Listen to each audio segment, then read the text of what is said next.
You know, there is something so sacred about opening up an old recipe box. The handwriting curls like smoke, the cards are stained with time, and every single splatter tells a story. When I found my grandmother's recipe box, decades of recipes and little kitchen secrets, I realized that these weren't just the directions for dinner, they were actually instructions for living. And they told me who she was, how she loved, what it meant to feed people with care, and that same pulse, food as a memory, food as lineage, is what today's guest embodies. In 2006, writer and researcher Julie Dove moved into an abandoned house in eastern Washington and discovered over 200 vintage cookbooks hidden in a kitchen cabinet. That discovery became a devotion, the slow, careful reconstruction of a woman named Estella.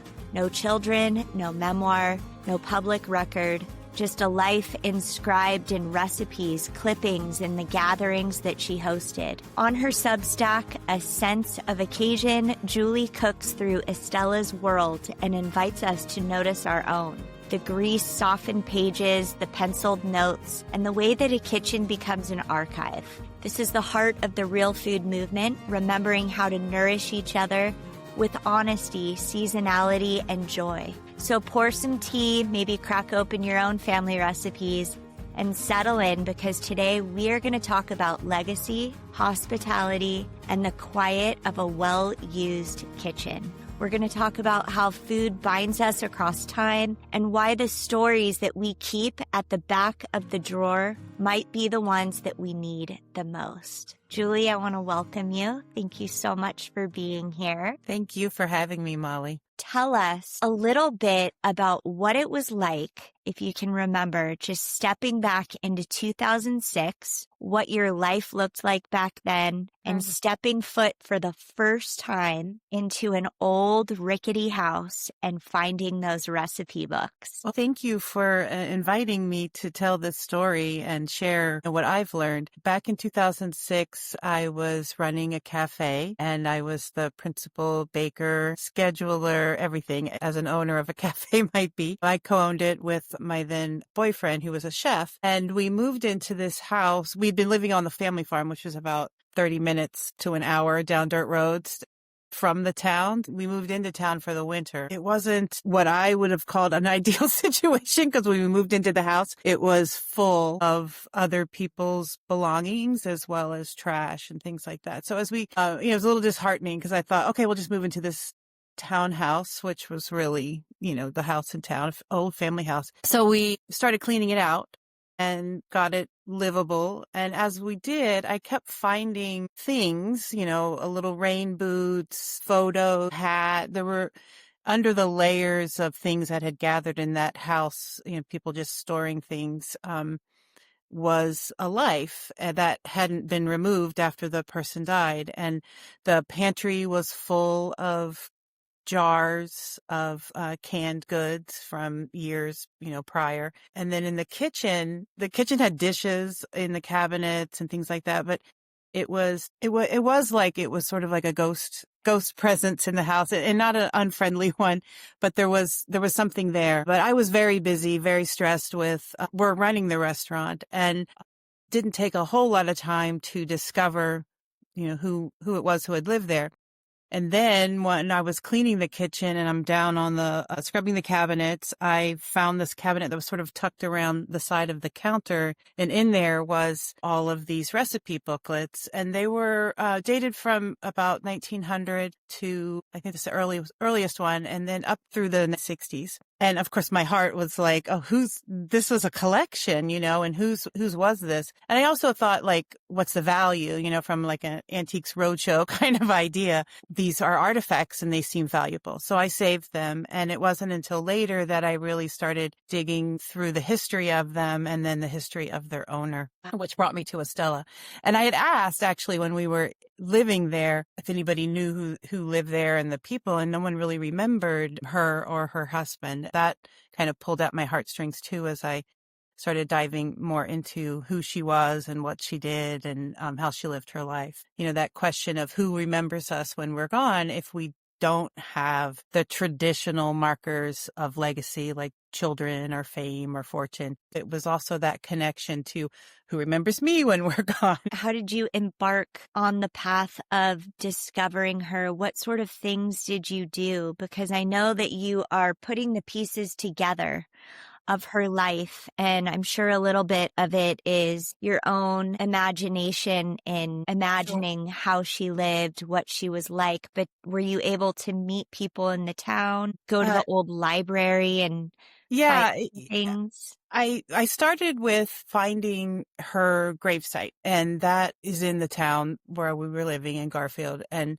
I didn't find that while I was living there. We lived in the house for about 8 or 9 months and then moved back to California. It wasn't until later that I started researching who she was. I should start by saying the first thing really was some of the cookbooks. They had her name inscribed on the front of them, and then many of them have little check marks or notes that represent who she was and kind of what she was cooking. And I started thinking of her as sort of an exuberant baker because the well-loved books are splattered with all, vanilla stains and notes on them. And so she loved and used these books. So that started bringing her to life, and I wanted to know more. So with her name, I was able to find her gravesite, and that gave me her dates of her birth date and her death date, and as well as her husband. So I took a trip back to the area and worked with a librarian. We had to dig through stacks of newspapers to find their original obituaries, and that was key into who she was. From there, I started building her family tree and kind of understanding who some of the names were. Some of the books had spaces for her to write her own recipes. So she attributes some of them to different names, which I was able to find were her sister-in-laws or her niece. Those were the first clues. 10 years into this discovery, I found her name multiple times in the local newspaper as a social posts of what she was up to. And those run from 1918 through about 1968. And I was able to really see what she was up to every day and then correlate that with the different cookbooks. And that really filled in this picture of who she was, what she was doing. She was a rural school teacher. She went to university. She didn't marry until she was in her 30s. And she sort of, I'm going to say, not escaped, but left the trajectory of becoming a farmer's wife right out of school and went to college, became a teacher, and really was a community leader at that point, as indicated by the social posts. So she then goes on to marry and become a farmer's wife, but she brought a lot more richness, I think, to the experience of that.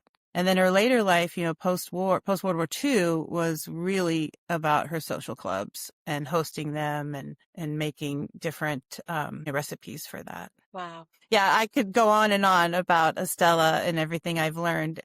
What I'm doing in my Substack is really bringing her life and my life together in conversation. And I find that it's interesting to me, and I'm getting a lot of great response to people finding their own life in her story, if that makes sense. Absolutely. One of the things that really intrigued me about speaking with you is I too found my grandmother's recipe box sitting on my mom's counter, and I got this overwhelming urge. I thought I was going to be interviewing my father about what life was like when he was growing up, because he's about to turn 90.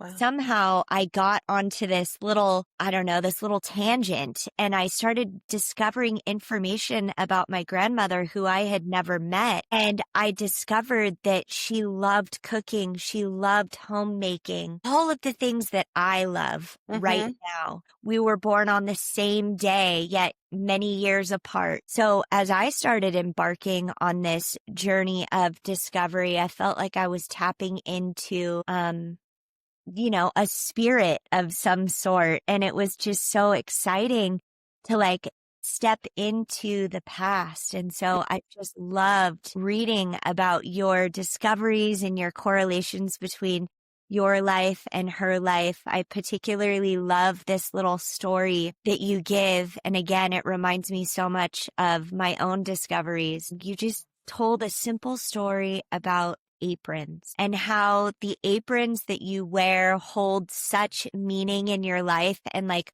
when you put an apron on, you step into this new world inside of your kitchen. Would you mind sharing with the audience a little bit about where you're finding the inspiration in your writing on Substack and maybe the correlations that you've discovered between yourself and Estella? Sure. First, I do want to say that I came to know you through a television appearance that you did when your book was published, and I zeroed right into the display on the counter in front of you to your grandmother's recipe box. And my creative director mind was, oh, I wonder if that's a prop or what that is. And then you all started talking about it on the segment. And I was like, oh, okay, this is someone I need to know because you get it. That was a wonderful story. As an example, this weekend, I went with my husband and some friends to go apple picking. And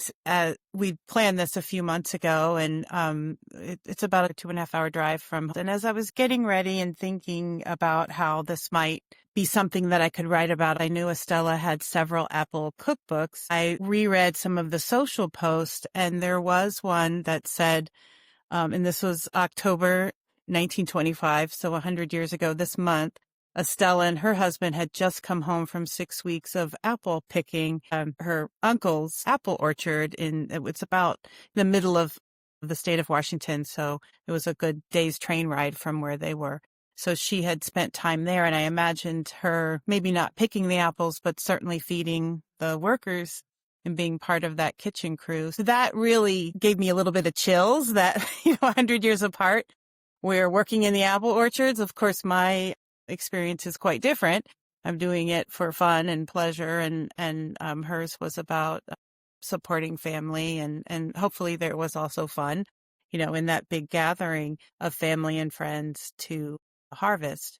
But things like that are where I draw inspiration of something I'm doing that she had done, or it could just be trying an old recipe that she had a check mark next to in my own kitchen. And some of them are failures because those old recipes, especially the ones that aren't from a home kitchen but are from the advertising cookbooks, need a little bit of oomph for our 21st century taste buds. So just the connection that I find is about, as women, as creative people, someone who's wants to feed people, there is definitely a link across time with similarities, if that makes sense.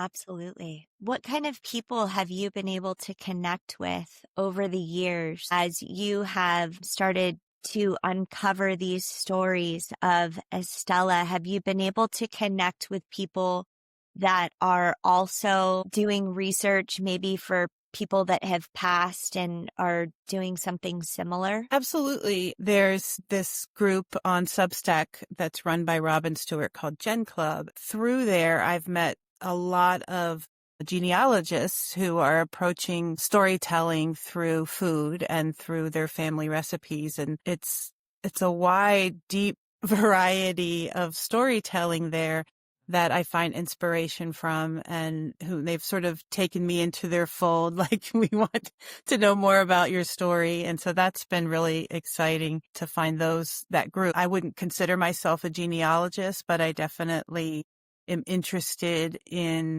the stories of all of our ancestors and of the women who came before us, and what we can learn from it today. I would say too, there's one of the books that really inspired me is by Crystal Wilkinson.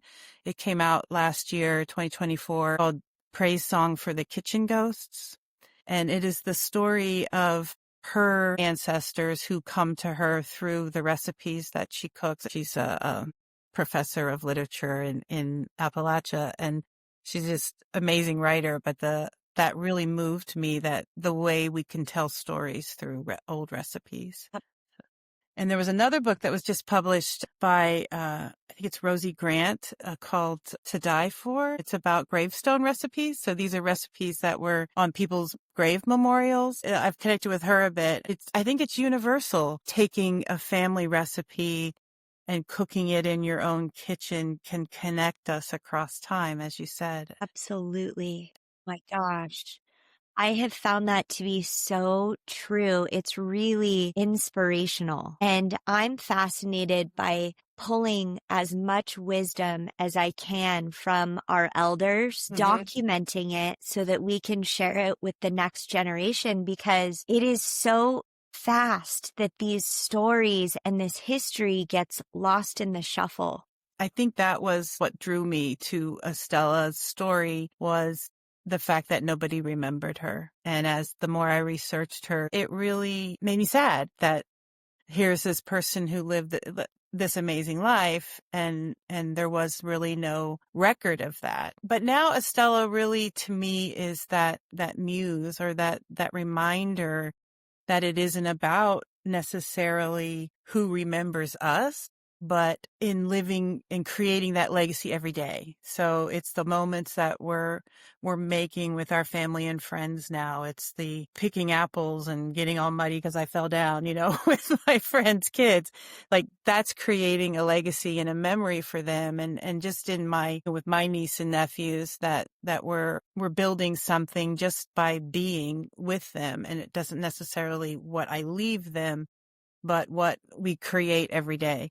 So that's my new definition after working on this project for a while of legacy is, certainly I'm leaving them with great memories and a thing or two, but it's those moments we're creating every day that we bring someone to our table or make them something. That's what Estella was doing. Right.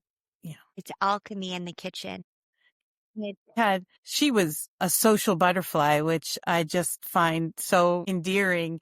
All the different clubs that she was in, trying the different Jello recipes and all these different things to have for those parties. I connect with her hostess mentality. I would love to just go back, if you would be so kind, only because I love old abandoned houses, and I can just imagine like what it smells like in there, opening up that cupboard for the first time, and that smell of like really old paper. Do those books still hold that memory and imprint for you? Absolutely. Even though I have taken them out of their original box and have now put them all in individual archival sleeves and store them in archival boxes, I just got chills when I open a box. I can smell that kitchen, and it is that old paper, maybe mixed with a little, mousy smell, but it draws me right back to that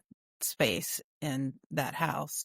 My cats would walk around the house and sort of look up at nothing. And I always felt, okay, Estella, if you're here, hello, because there was, it was an old house filled with things from Estella and Ernest. And, there was photographs and things and all of her dishes and things like that. And even though we were given permission to just, get rid of everything and move in, we left most of it intact after we left. I just pushed her dishes over and put a few of ours in the cabinet and things like that. The books really do hold that space and time for me when I look through them, feeling Estella in the pencil marks, and they're little like clues and markers for me to like go a little deeper into this recipe, even though it's, tomato aspic. Okay, we're going to try that because she really left her Jello.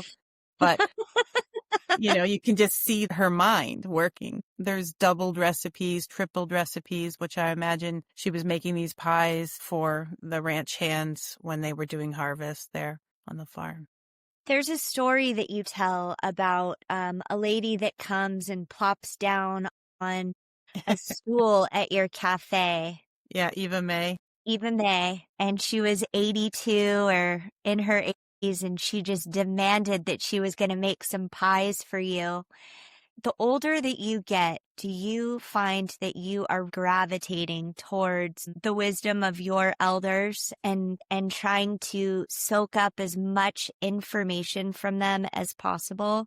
I know she really taught you how to make the perfect pie crust. Yeah. But can you share a little bit about what she may have taught you? Life lessons, recipes, of course. Little nuggets that they have to pass down. Yeah, Eva May was definitely a force to be reckoned with. And She really was only about 5'2", and she always wore her silver hair back in a bun. She just marched in and that day. And when we opened the cafe a couple weeks later to say, you need pie, I'm thinking, how do I tell this woman that I can't hire her? And then I realized I needed to. And that was pretty evident as soon as she started there, because she could really make pie. And after years of making all kinds of pie as a wife running a ranch with her husband. And so as we worked together, like you said, she not only taught me recipes, but it was really about her life. And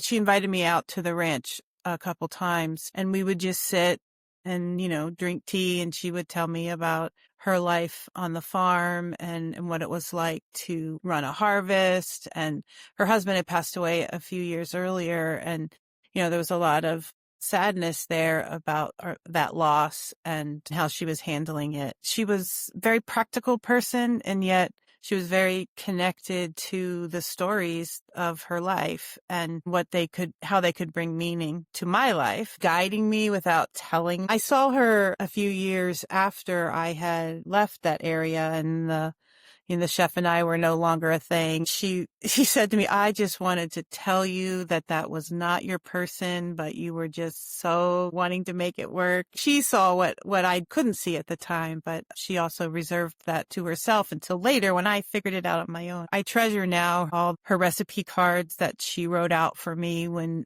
she was working with us. And then I found lists of like fall recipes, and it's a whole list of apple recipes and just different ways she was supporting our little venture in this cafe as someone who was really a matriarch in the town. What are some of the stories that she would tell you, or insights that she would have about being a rancher's wife and growing up on a farm and doing things a slower and simpler way? I don't remember a lot of specific stories that she told me, but they did inform my research and my imagination of how Estella's life would have been.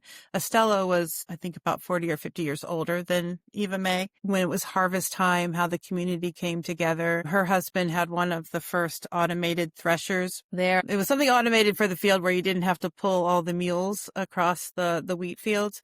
And so he went from farm to farm to help each of the different farmers bring in their crops as well. And she talked a lot about all the cooking she had to do during harvest. And it wasn't just about making a pie or two. It was about making a lot of pies in a morning. And she could really whip those crusts out pretty quickly. She gave me my French whisk, which is, I don't have it right here, but it's a flat bottomed wire whisk specifically to get the custard as you're stirring it for the custard fillings of pies, to get everything incorporated without having to whip it too much. So special. Mm-hmm.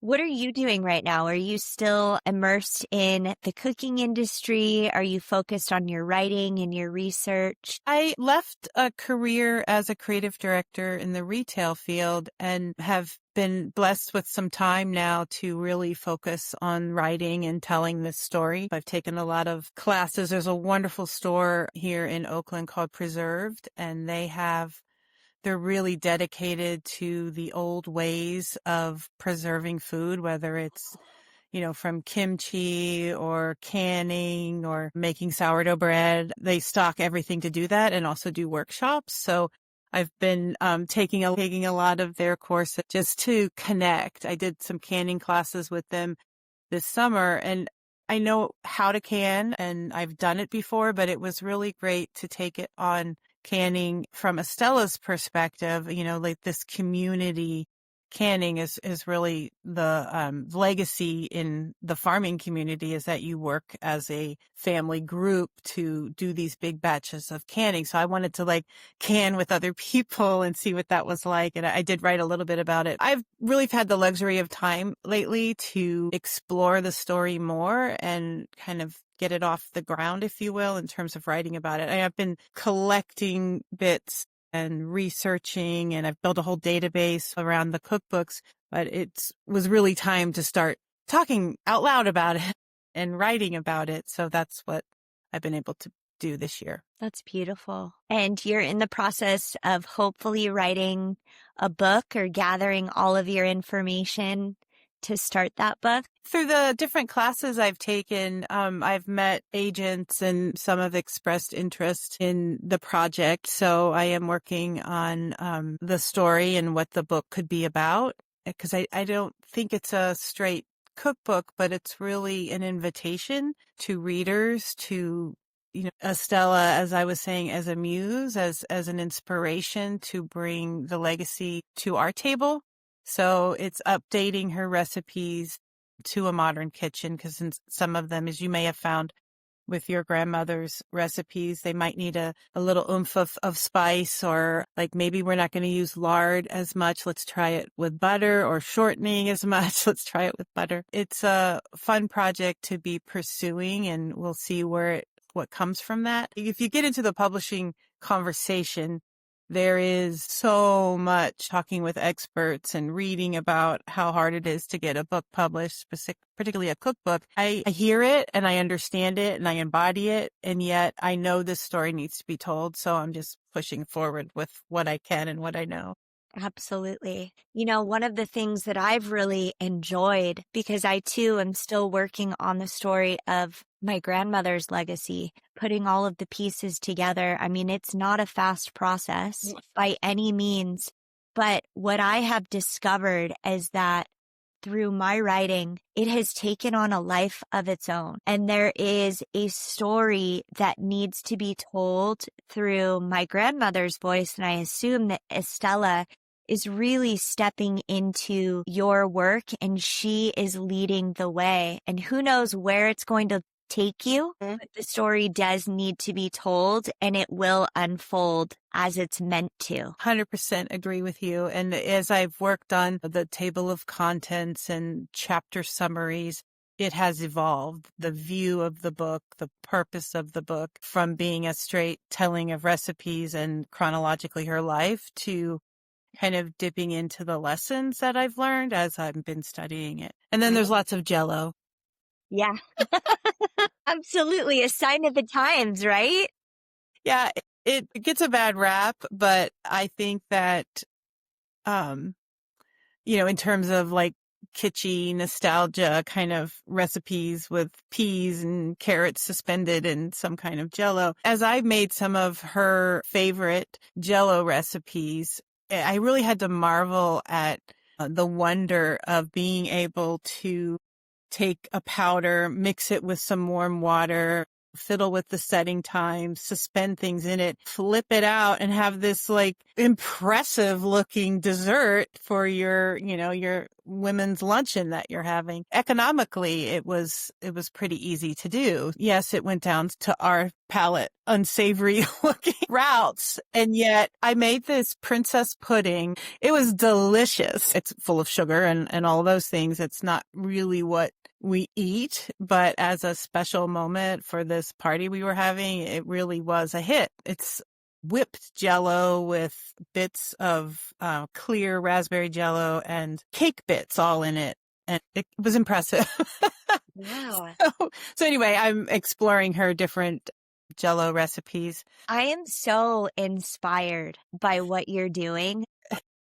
My wedding season just wrapped up last week and I'm getting ready to delve back into my creative endeavors, and you've really sparked something in me. It just gives me chills the more I work with her Estella's recipes. I had so much fun, and it was probably one of the first like baking successes right out of the box was the raisin bread I was just exploring over the past couple of weeks.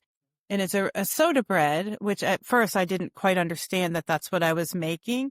But once I did in a second batch, just the delight of raisins. I'm not a raisin fan. I don't really care to eat very much of them. But this is a bread that just has like a tablespoon and a half of sugar in it. And the rest is all raisins. And it's like sweet and rich, like a scone, but it's in a, bread form. It's a quick way to put together something for your table. And I think that was a lot of the mindset of these books. We can find these older recipes and just give them a little boost, and they still hold true to what their intention was. There's a lot. I wrote a post about deciphering the old recipes, because sometimes it is down a rabbit hole when it tells you 1 egg of butter which is, butter size of an egg kind of thing, measurement in some of the really old recipes. But even the ones from the 20s and 30s, they're assuming a lot of that we know how to make a meringue or we know what temperature to put the oven. A lot of them don't even give you that or the time to bake. You're just supposed to kind of know. Know it. Exactly. And I think about Estella a lot. What she came to these books with would have been the recipes that are the methods that her mother had taught her, because her mother was doing a very similar thing in running a farm and feeding the ranch hands. So it assumes a lot of us. So I have to decipher what the ask is. For the raisin bread, it was half a package of raisins, doing some research into what a standard package of raisins was in 1920. And then I doubled it even further because it needed more in my estimation to make it really yummy. What are you working on right now in your kitchen? It's about 20 pounds of apples sitting behind me that we're going to delve into. I was looking actually at your book this morning, at apple butter recipes, because I think we're definitely going to make that. My husband and I were just discussing whether we're going to can it or just make it. But if we make a big batch, we might as well can some. We spent our afternoon yesterday. I did a class on the apple pie filling, and that was really fun. So I'm going to finish that project today. It's definitely in the air. It's fall. They're finishing out the apple season where we went picking, but we have Fuji's, Wine Sap, Empire, which seem like so old fashioned. They're just dark red and really cool color. And then Granny Smith's. I'm going to dive into some of Estella's apple recipes. There's an apple cake. There's certainly apple pie, the apple butter, doing a 2-part series, one about the apple picking itself. And then the second week will be more about the recipes, but it's all apples all the time right now. I have one more question for you. Besides the French whisk that you were given, what are your favorite old-fashioned tools that you still have in your kitchen that may have been passed on from your mother or your grandmother, or a really incredible tool that you have found from Estella's kitchen? Well, I have a few things that from her. One is her pastry cutter, which isn't the traditional sort of, half moon with the fork slices in it.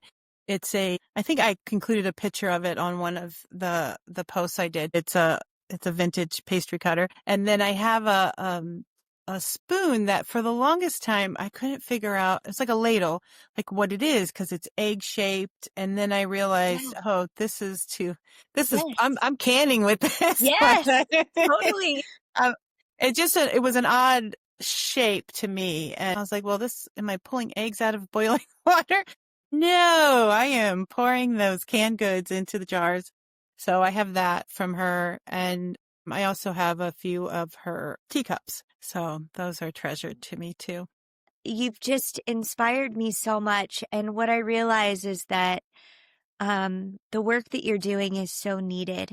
And it's a responsibility, I think, that we have to pass along the legacy and the generational wisdom that has been given to us so that we can share it with the next generation. So thank you so much for doing that. You're welcome. And thank you. I'm glad it's inspiring and we're connecting, through this. Yeah. I've connected with a lot of amazing women and men through this project and through Substack and writing about it. And it always strikes me how it really touches people. It is universal, that this longing for connection, as well as the memory of food from our childhood and the memory of a recipe that a family member or a friend may have cooked. And, for Estella's collection, I feel like I am merely the caretaker of it right now, of her cookbooks, and that, eventually I think it would be amazing to do an exhibit or to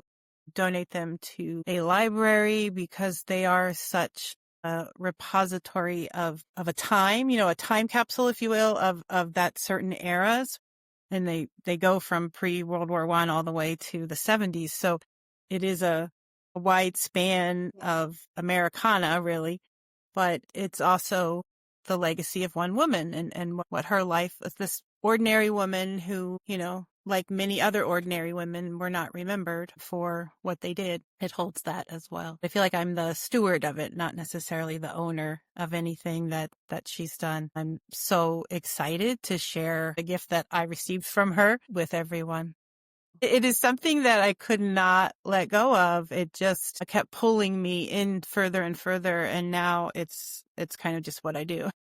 Well, I think it's Estella's spirit that has really grabbed hold of you and said, please help finish telling my story. Yeah. Yeah. And in some ways, I think so. In other ways, as I know her from what I've read, her social posts, her notes, and what I imagine, there's a part of me that thinks, okay, that's a lot of hoopla you're doing over there, Julie, about my simple life. She would be humbled by it. But then there's also a part where I think she would be very pleased that the work that she did is remembered, because she certainly was a leader in her community in terms of the, Women's Auxiliary of the American Legion, the Happy Hour Club, the Women's Methodist Club, the Flower Arranging Club, the Garden Club, all meeting at her house.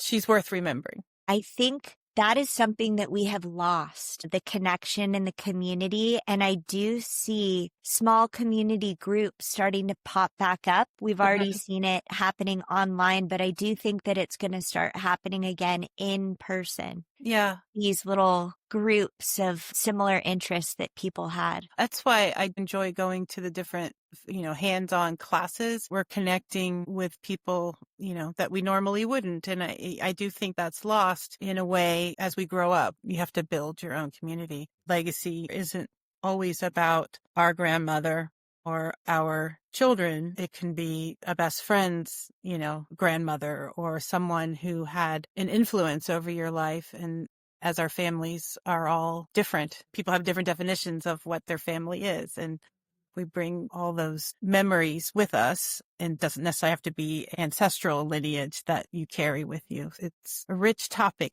of people who influence us and who we can influence. I treasure the text thread that my niece and her best friend, who's adopted me as her auntie, we are sharing recipes. And I do feel like the wisdom giver sometimes to them about an egg cooker or, different things like that I've discovered. They share their recipes with me, and it's so sweet. I think in, Estella's time, it would be my niece living in a house a few farms over, and we would be doing the same thing. So we're doing it now over text, and I still find that beautiful. Beautiful. Julie, thank you so much. If you would be so kind to wrap things up, I would love it if you could share with our listeners where they can find you on Substack, how they might be able to find you on Instagram.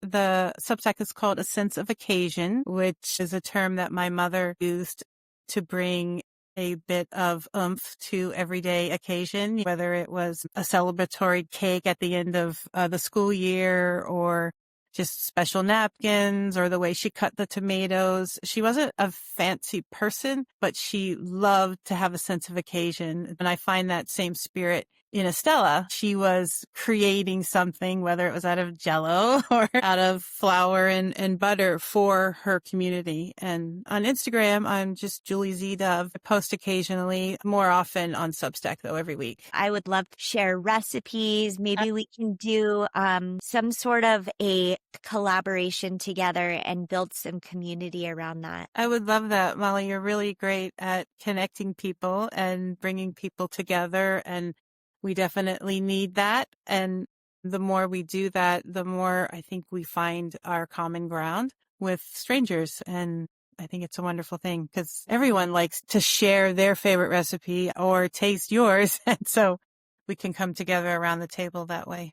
It has been such a pleasure to connect and to share. And as always, food is and always will be our medium for connection. We'll catch you next time.